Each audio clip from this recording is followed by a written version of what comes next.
نحمده ونصلي ونسلم على رسوله الكريم اما بعد بسم اللہ الرحمن الرحیم۔ سورہ العنکبوت اس وقت ہمارے سامنے ہے، مکی دور کی سورہ ہے۔ گزشتہ کئی سورتوں سے بنیادی مضمون ایمان اور یقین کا چل رہا ہے۔ اس سورہ مبارکہ میں سمجھایا جا رہا ہے کہ ایمان کا امتحان بھی ہوگا، ایمان کا امتحان بھی ہوگا، آزمائشیں آئیں گی، گھبرانا نہیں۔ آغاز میں فرمایا الف لام میم، کیا لوگوں کا یہ خیال ہے کہ انہیں چھوڑ دیا جائے گا صرف یہ کہنے پر کہ ہم ایمان لے آئے اور ان کی آزمائش نہیں ہوگی؟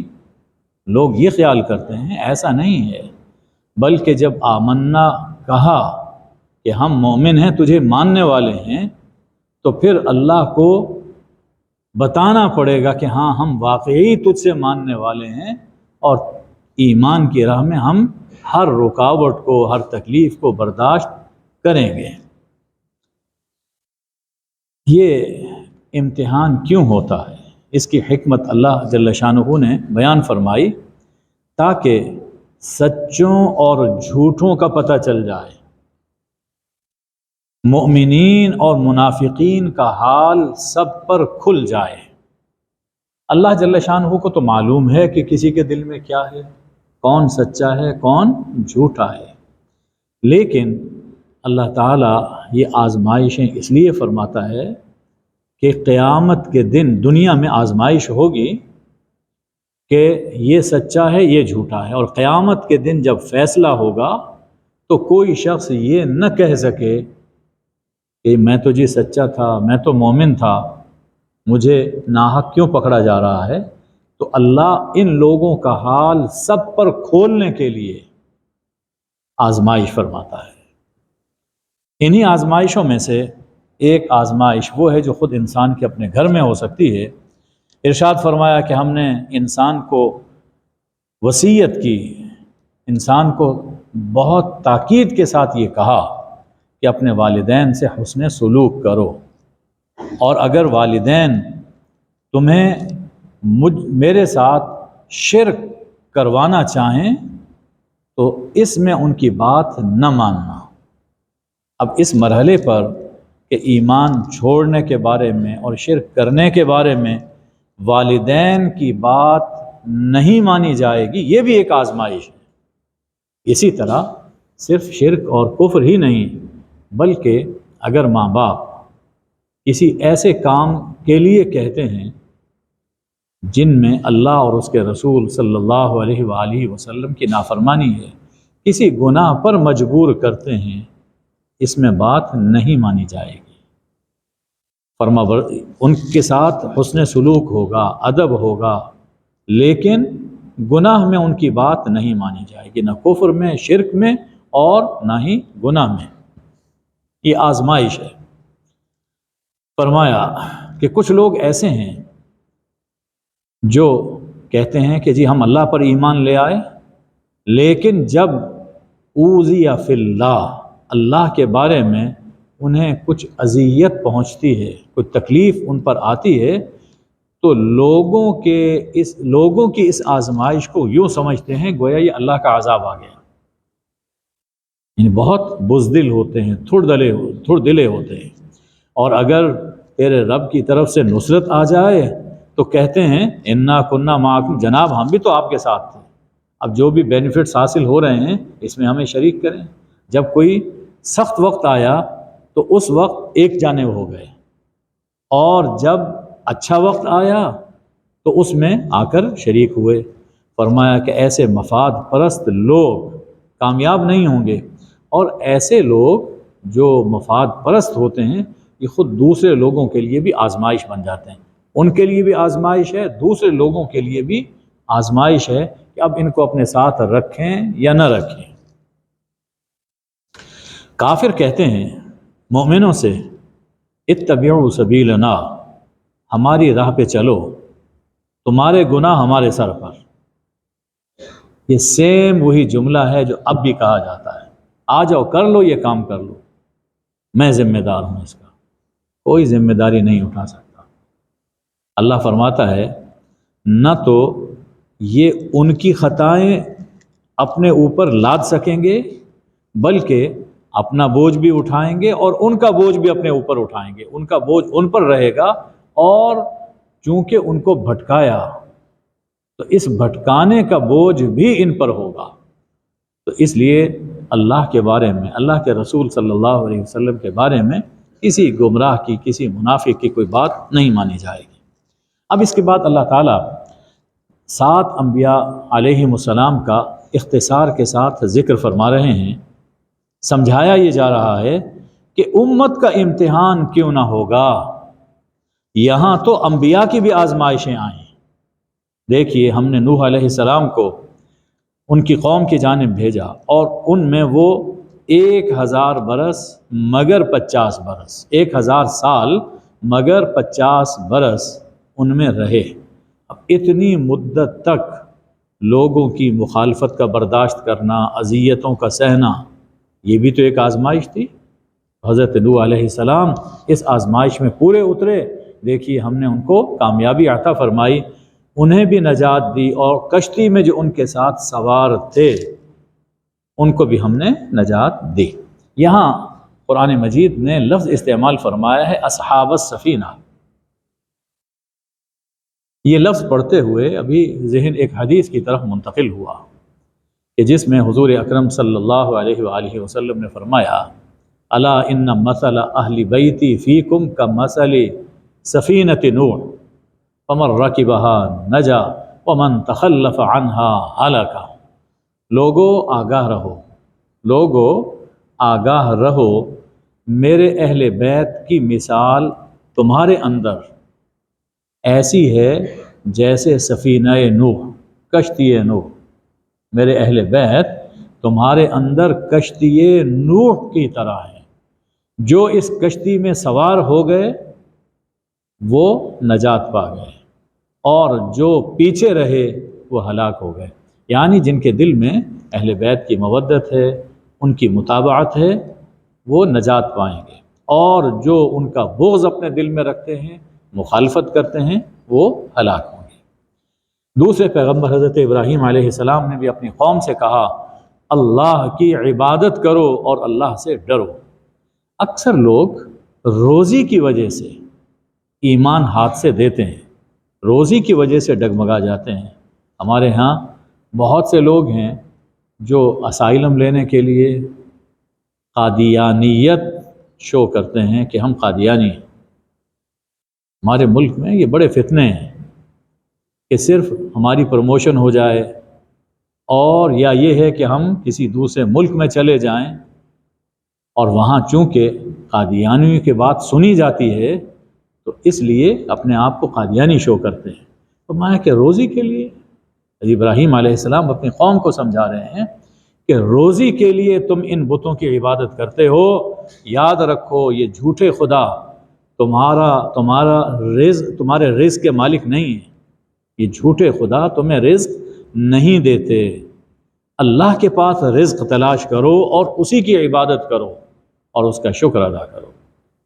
جو خدا حضرت ابراہیم علیہ السلام کے زمانے میں تھا وہ خدا اب بھی ہے، وہ خدا اب بھی ہے، اور قیامت ہمیشہ تک ہے، ہمیشہ تک وہی خدا ہے جو اس زمانے میں رزق دیتا تھا، وہی اب بھی رزق دیتا ہے۔ اس لیے دین کے بارے، رزق کی وجہ سے دین کے بارے میں انسان کو ڈرتے رہنا چاہیے۔ ارشاد ہے کہ ابراہیم علیہ السلام کی بھی آزمائش ہوئی۔ جب انہوں نے لوگوں کو سمجھایا تو جواب یہ ملا اقتلوہ او حرقوہ، قتل کر دو یا جلا دو۔ چنانچہ ان کو باقاعدہ آگ میں پھینکا گیا، اور اللہ نے آگ کو ان پر ٹھنڈا فرما دیا اور انہیں سلامت رکھا۔ آزمائش ہوئی، بہت بڑی آزمائش۔ اسی طرح اس زندگی میں مومن ایمان کی وجہ سے مومن کو بڑے جاں گداز حالات سے گزرنا پڑتا ہے، لیکن اگر کامیاب رہے گا وہی حالات اس کے لیے گل و گلزار بن جاتے ہیں، جیسے ابراہیم علیہ السلام کے لیے بنے۔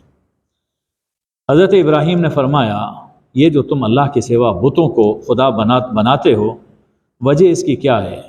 مودت بینکم فی الحیات الدنیا، یہ دنیا کی زندگی میں تمہاری آپس کی دوستیاں ہیں، کیونکہ میرا دوست یہ کام کرتا ہے، میرے فلاں دوست نے کہا آیا کرو اس مندر میں آیا کرو، تو یہ ان دوستیوں کی وجہ سے تم نے جھوٹے خدا بنا رکھے ہیں۔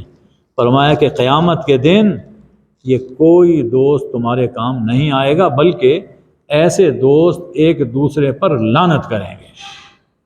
اس لیے ایمان کے بارے میں، اللہ اور اللہ کے رسول صلی اللہ علیہ وسلم کے بارے میں کسی دوست کی بات نہیں مانی جائے گی۔ قیامت میں یہ کچھ بھی کام نہیں ہوگا، سب کا ٹھکانہ پہ جہنم ہے۔ فرمایا کہ ابراہیم پر لوط علیہ السلام ایمان لائے اور کہا انہوں نے کہ انی مہاجر الی ربی، میں اپنے رب کی جانب ہجرت کرنے والا ہوں۔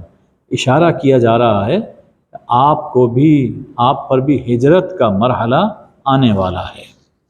ابراہیم علیہ السلام کو اسحاق اور یعقوب عطا کیے، وجعلنا فی ذریتہ النبوۃ والکتاب، اور ان کی ذریت میں ہم نے نبوت اور کتاب رکھی۔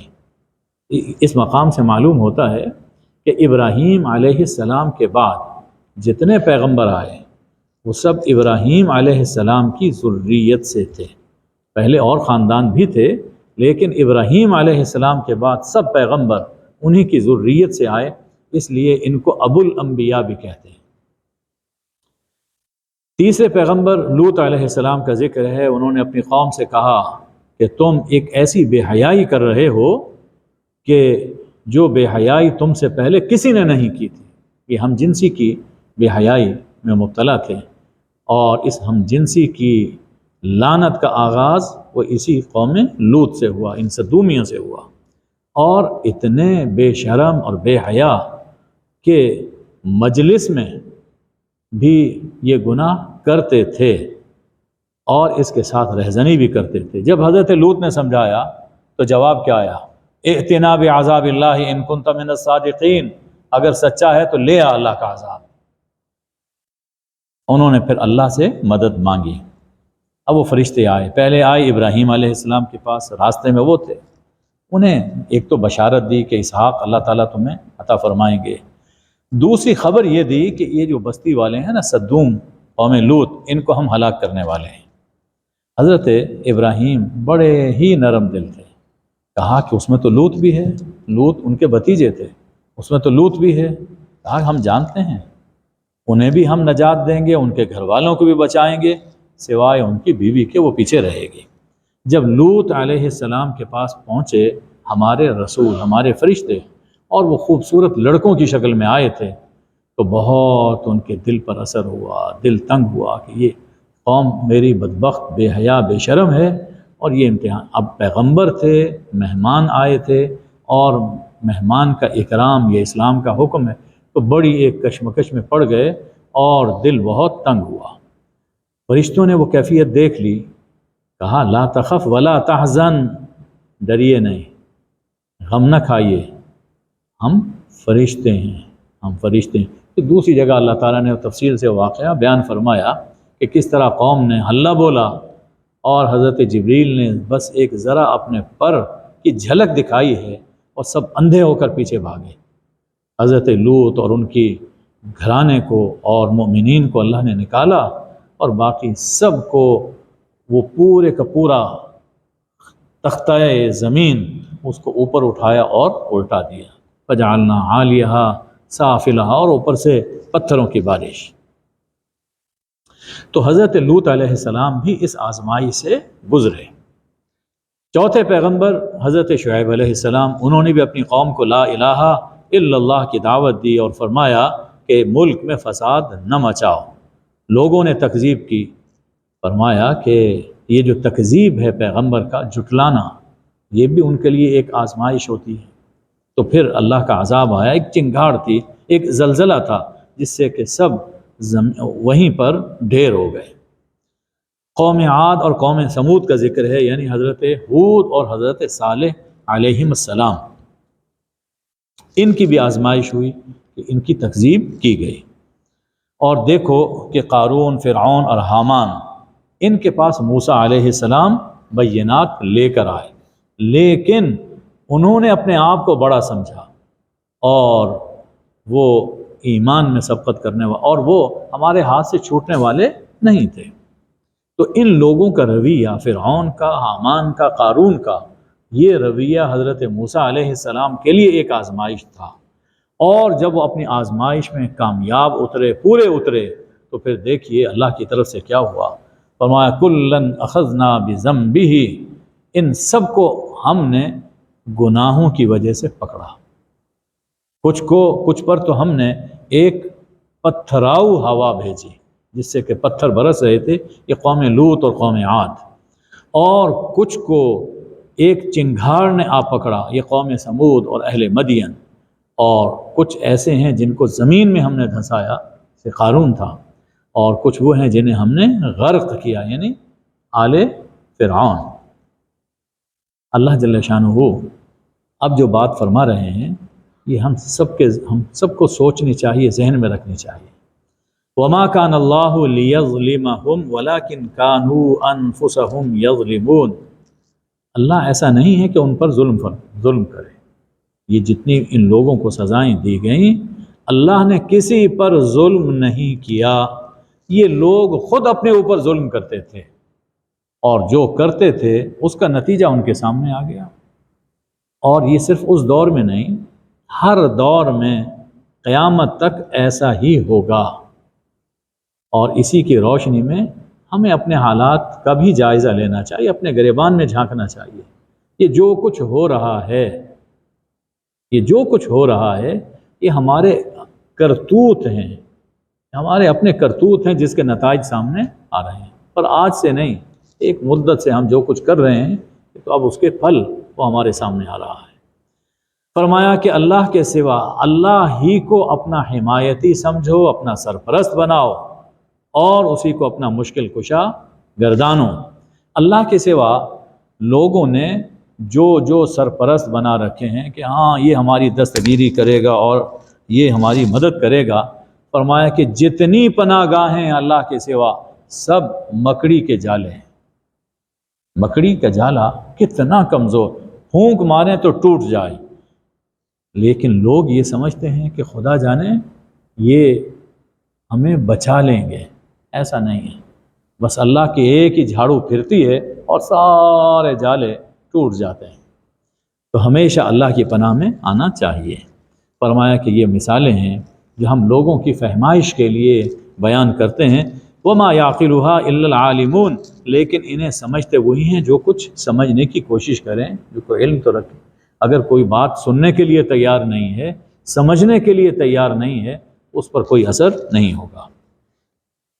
اب اللہ تعالیٰ نے دور آزمائش کے وظیفے بتائے کہ جب آزمائش میں پڑھو تو پھر تمہیں کیا کرنا چاہیے۔ 3 وظیفے اللہ نے بتائے، بڑے اہم وظیفے ہیں، جی بڑے اہم وظیفے ہیں۔ 3 وظیفے بتائے کہ جب بھی کوئی آزمائش آئے، دینی ہو یا دنیاوی ہو، اس میں یہ 3 کام اس دور میں کرتے رہو۔ پہلا کام اتل ما اوحی الیک من الکتاب، قرآن مجید کی تلاوت کرو، قرآن مجید کی تلاوت کرو کثرت سے۔ قرآن مجید دعوت بھی ہے، موعظت اور حکمت بھی ہے، باعث ثواب بھی ہے اور ذریعہ نجات بھی ہے، بڑا اہم وظیفہ۔ دوسرا وظیفہ اقیم الصلاۃ، نماز قائم کرو، ان الصلاۃ تنہی عن الفحشاء والمنکر، نماز انسان کو شائستہ بناتی ہے، مہذب بناتی ہے، باوقار بناتی ہے، بے حیائی اور برائی سے روکتی ہے، اس لیے نماز میں مشغول ہو جاؤ۔ اور تیسرا وظیفہ ہے وَلَذِكْرُ اللَّهِ اکبر، اور اللہ کا ذکر کرو، اور اللہ کا ذکر یہ سب سے بڑا ہے۔ چلتے پھرتے اٹھتے بیٹھتے دل میں اللہ کی یاد ہونی چاہیے، زبان پر اللہ کا نام ہونا چاہیے۔ جتنے بھی اعمال ہیں ان سب کی جان وہ اللہ کا ذکر ہے۔ انسان نماز پڑھے اللہ یاد نہ ہو، نماز بے روح ہے، تلاوت کرے لیکن مقصد اللہ کی یاد نہیں ہے، تلاوت فرمایا کہ اللہ کا ذکر کرو، اور اللہ کا ذکر سب سے بڑی چیز ہے، اور اللہ جانتا ہے جو کچھ تم کرتے ہو۔ یہ تو پہلے وہ آزمائشیں، وہ فتنے ہیں جو کہ مادی طور پر سامنے آتے ہیں۔ اب ہے ایک علمی فتنہ کہ لوگ علمی طور پر بھٹکانے کی کوشش کرتے ہیں، تو اس کا مقابلہ کیسا کیا جائے؟ فرمایا کہ اہل کتاب سے بحث نہ کرو مگر عمدہ طریقے سے، یعنی وہ انداز نہیں ہونا چاہیے کہ ہمارے معاشرے میں رائج ہے، جس کو مناظرہ کہا جاتا ہے۔ ہر فریق کی یہ کوشش ہوتی ہے کہ میں جیتوں، اور میں کبھی کبھار سنتا ہوں واللہ دل دہلتا ہے۔ معلوم ہے کہ قرآن کی اس آیت کا مطلب یہ ہے، اس حدیث کا مطلب یہ ہے، لیکن چونکہ وہ میرے خلاف جا رہا ہے، اس لیے بڑی ڈھٹائی سے اس مطلب کو بدل دیں گے، بڑی ڈھٹائی سے، مانتے نہیں۔ یہ اللہ کے عذاب کو یہ چیزیں دعوت دیتی ہیں۔ تو فرمایا کہ اہل کتاب اگر تم سے جدال کریں، جھگڑیں، تو ان سے بحث کرنے کی، جھگڑنے کی ضرورت نہیں ہے، جواب دیجیے وجادلہم باللتی ہی احسن، عمدہ طریقے سے ان کی بات کا جواب دیں تاکہ ان کا دل نیکی کی طرف، سیدھے راستے کی طرف مائل ہو۔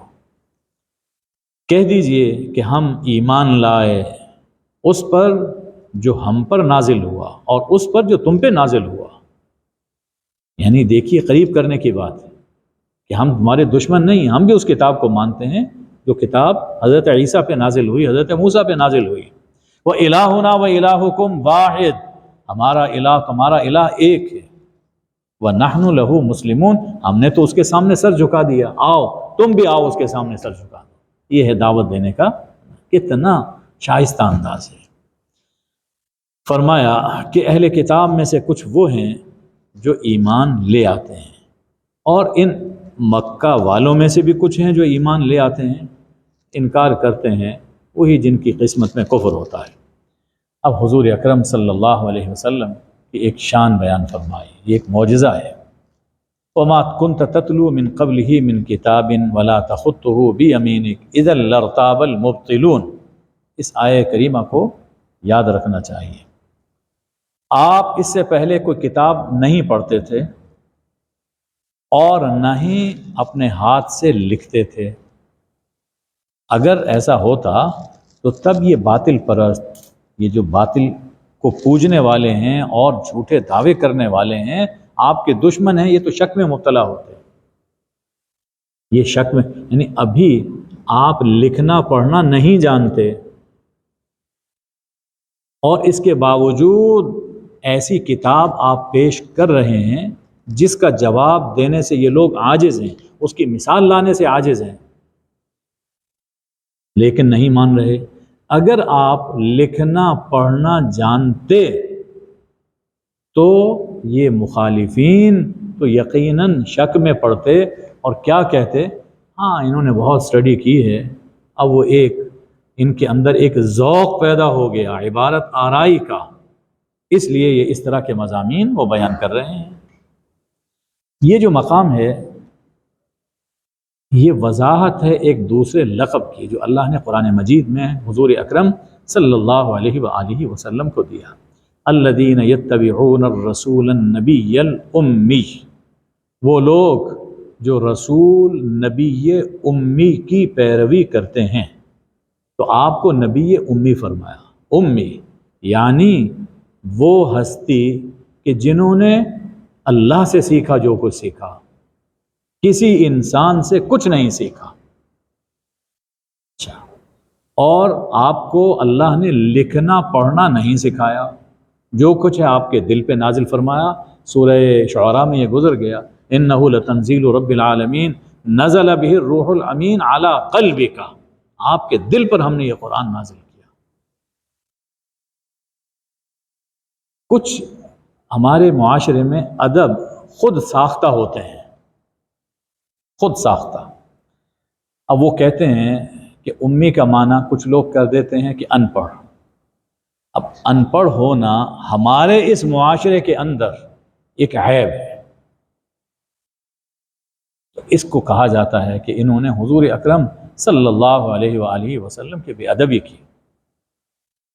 اور پھر اس کا معنی کبھی کہیں گے کہ یہ ام القریٰ کی طرف نسبت ہے، یعنی امی کا معنی جو ام القریٰ کے رہنے والے ہوں، کبھی کچھ، اور کئی اس سے آگے بڑھتے ہیں، وہ یہ ثابت کرنے کی کوشش کرتے ہیں کہ حضور صلی اللہ علیہ وآلہ وسلم لکھنا بھی جانتے تھے اور پڑھنا بھی جانتے تھے، یہ ثابت کرتے ہیں، حالانکہ کہ آپ لکھنا پڑھنا نہیں جانتے تھے۔ سورہ عنکبوت میں اللہ جل شانہ خود بیان فرما رہا ہے، اور ایسا ہونا آپ کی خوبی ہے کہ آپ نے نہ کسی سے لکھنا سیکھا نہ پڑھنا سیکھا، اور اس کے باوجود ایسی کتاب پیش فرمائی، تو یہ دلیل ہے کہ یہ کتاب ذات رحمان کی طرف سے ہے، آپ اپنی طرف سے کوئی چیز پیش نہیں فرمائے۔ تو جو چیز حضور اکرم صلی اللہ علیہ وآلہ وسلم کے لیے ایک خوبی ہے، اس کو مٹانے کی لوگ کوشش کرتے ہیں اپنی نادانستگی میں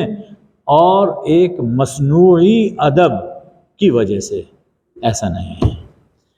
فرمایا کہ یہ قرآن کیا ہے؟ یہ تو روشن آیتیں ہیں، یہ تو روشن آیتیں ہیں، فی صدور الذین اوتوا العلم، جو اہل علم کے سینوں میں ہوتی ہیں۔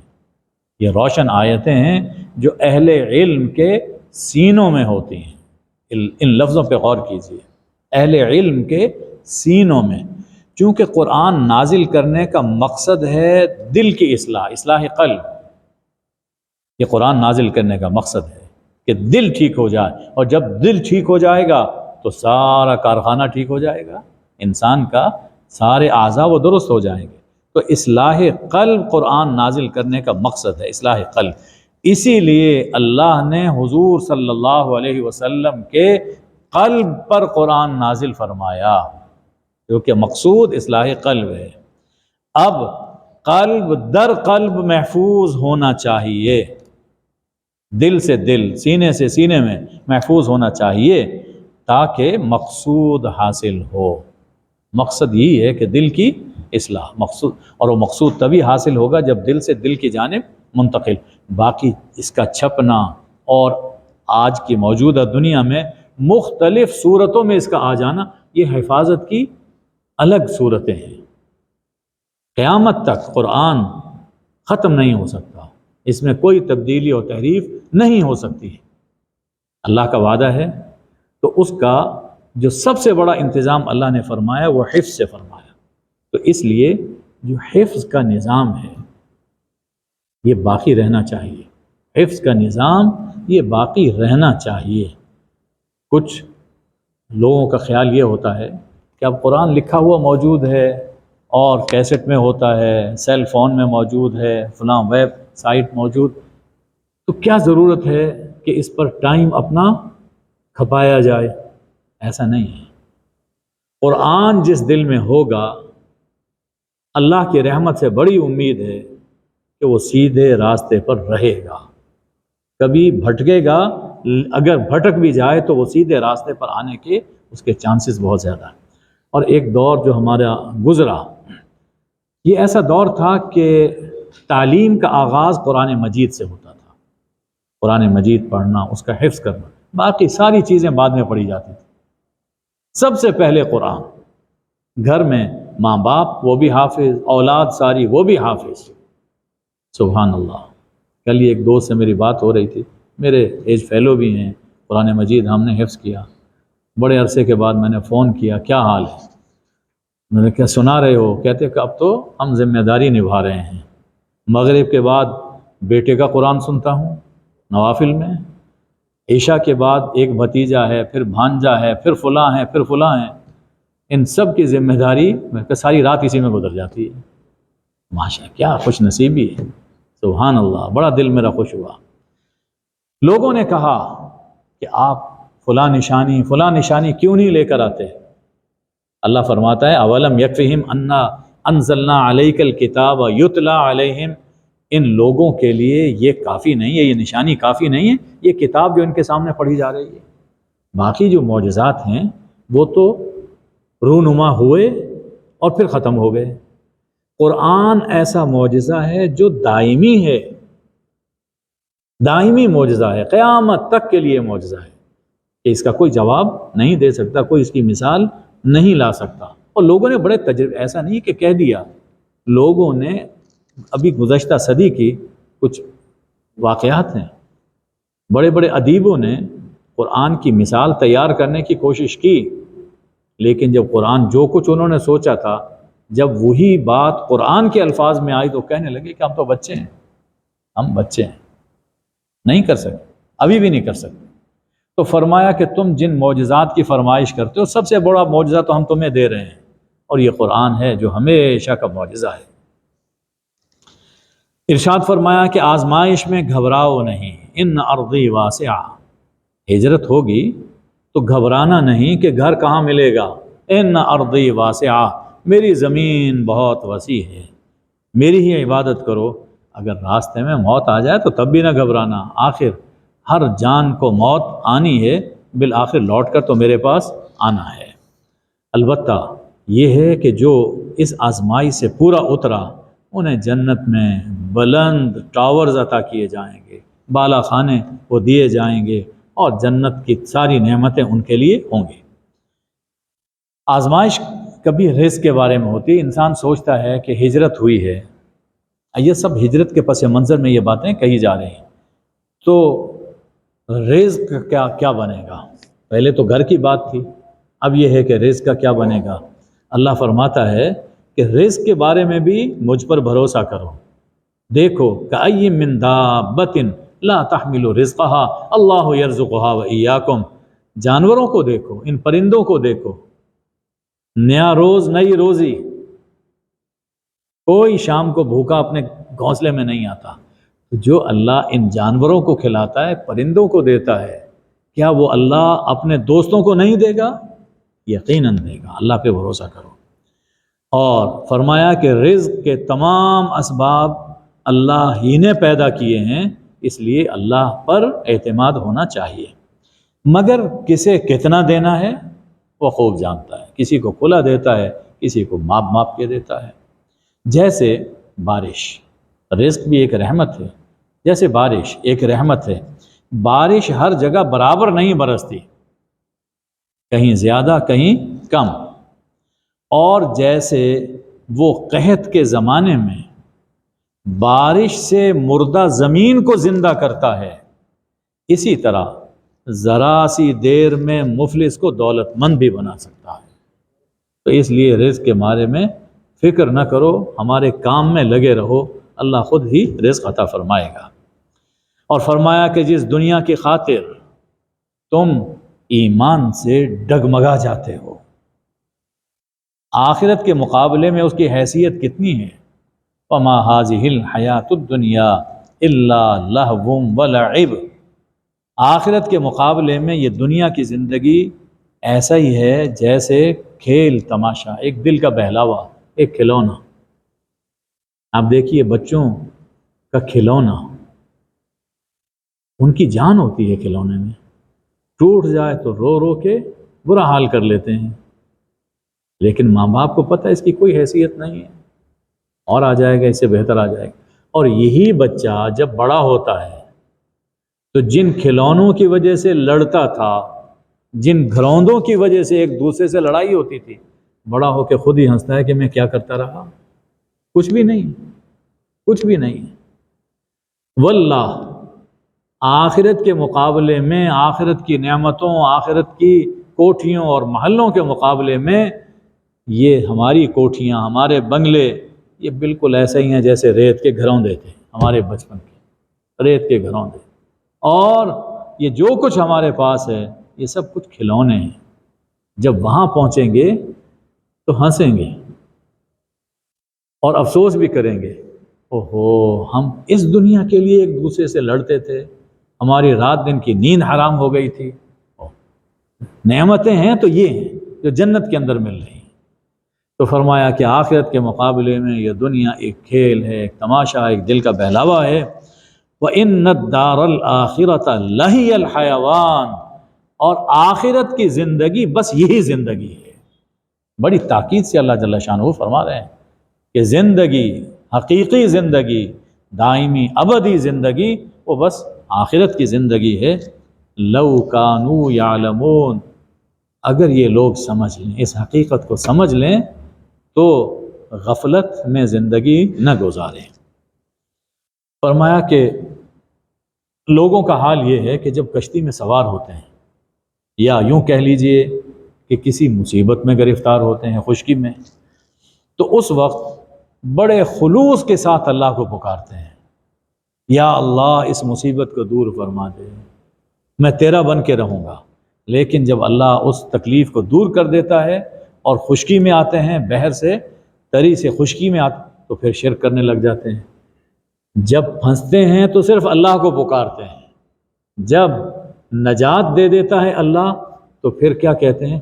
وہ فلاں ہماری مدد کو پہنچ گیا، وہ فلاں نے یہ کیا، اس کا ٹیلی فون آ گیا تھا اور یہ ہو گیا، اس لیے ہم بچ گئے۔ اللہ بھول جاتا ہے۔ جب بیمار ہوتے ہیں تو کیا کہتے ہیں؟ اے اللہ شفا عطا فرما۔ اور جب شفا ہو جاتی ہے، ہاں فلاں ڈاکٹر صاحب کے پاس آپ گئے تھے نا، وہ ڈاکٹر، وہ ہاسپٹل بڑا اچھا ہے، یہ فلاں میڈیسن بڑی اچھی ہے۔ اللہ بھول جاتا ہے۔ یہ سب کچھ کرنا چاہیے، اسباب اختیار کرنے چاہیے، لیکن پہلی نظر پہلا خیال جب مقصد حاصل ہو جائے وہ اللہ پر ہونا چاہیے، اللہ کرنے والا ہے۔ یہ اسباب بھی اللہ ہی نے فراہم کیے۔ کوئی مدد کے لیے آیا تو اسے بھی اللہ ہی نے بھیجا، ٹیلی فون کسی کا آیا تو اللہ نے اس کے دل میں ڈالا۔ فرمایا کہ اس سے بڑا ظالم کون؟ جو اللہ پر جھوٹ باندھے یا جب حق آ جائے تو اس کو جھٹلائے۔ یہ بہت بڑے ظالم لوگ۔ ظلم یہی نہیں ہے کہ انسان کسی کو ڈنڈا مارے، کسی کو گولی مارے، یہ بھی ظلم ہے کہ حق معلوم ہو گیا، قرآن کا پتہ چل گیا، قرآن یہ کہہ رہا ہے، اللہ یہ کہہ رہا ہے، اللہ کے رسول صلی اللہ علیہ وسلم یہ کہہ رہے ہیں، اور پھر انسان اس کو نظر انداز کر دے، اس کو جھٹلا دے، یہ بڑا ظلم۔ فرمایا کہ یہ بڑا ظالم ہے۔ سورہ کی بالکل آخری آیت فرمایا کہ والذین جاہدوا فینا، جو لوگ ہماری راہ میں مجاہدہ کرتے ہیں، کوشش کرتے ہیں، محنت اٹھاتے ہیں، لنہدینہم سبلنا، تو ہم اپنی راہیں، نیکی کی راہیں، خیر کی راہیں ان کے لیے کھولتے چلے جاتے ہیں، ان کو ہدایت دیتے ہیں، یہ بھی نیکی کر لو۔ یعنی جب انسان کے ذہن میں یہ چیز آ جائے، اس کا مائنڈ سیٹ یہ بن جائے کہ میں نے خیر کا کام کرنا ہے، تو پھر اللہ سجھاتا ہے یہ بھی خیر کا کام ہے، یہ بھی خیر، تو اس کو خیر کی توفیق ملتی چلی جاتی ہے۔ تو فرمایا کہ جو ہماری راہ میں کوشش کرتے ہیں، ہم اس کے لیے اپنی راہیں کھولتے چلے جاتے ہیں۔ کیوں نہ ہو، ان اللہ لمع المحسنین، اللہ نیکوکاروں کے ساتھ ہے، جن کے دل میں اخلاص ہوتا ہے، احسان ہوتا ہے، پھر خدا بھی ان کی مدد فرماتا ہے۔ اللہم صلی علی سیدنا و مولانا محمد النبی الامی و آلہ وبارک وسلم۔ اے اللہ ہمارا بن جا اور ہمیں اپنا بنا لے، پروردگار ہمارا بن جا اور ہمیں اپنا بنا لے۔ اے اللہ ہمیں توکل کی نعمت عطا فرما۔ اے اللہ ہم تمام ظاہری اور باطنی فتنوں سے تیری پناہ میں آتے ہیں، دنیا اور آخرت میں ہماری دستگیری فرما، ہر طرح کی آزمائی سے بچا۔ اے اللہ ہر طرح کی آزمائی سے بچا۔ اے اللہ اور اگر تو نے ہماری قسمت میں کوئی آزمائش لکھی ہے تو اسے ہمارے لیے آسان بنا دے اور اس میں ہمیں ثابت قدمی عطا فرما۔ اے اللہ سب بیماروں کو شفا عطا فرما۔ اے اللہ ہماری روزی فراخ فرما، ہماری روزی میں برکت عطا فرما۔ اے اللہ ہماری روزی میں برکت عطا فرما۔ یا اللہ غیب سے ہماری مدد فرما۔ اے اللہ ہمارے گھروں کی اور ہمارے بڑے گھر پاکستان کی حفاظت فرما، فتنہ و فساد کی آگ کو اپنی رحمت سے ٹھنڈا فرما دے۔ اے اللہ ہمارے دلوں میں ایک دوسرے کے لیے محبت پیدا فرما۔ اے اللہ نفرت سے، کینے سے ہمارے دل کو پاک فرما۔ صلی اللہ وبارک وسلم علی حبیبہ سیدنا محمد و آلہ الطیبین الطاہرین، آمین یا ارحم الراحمین۔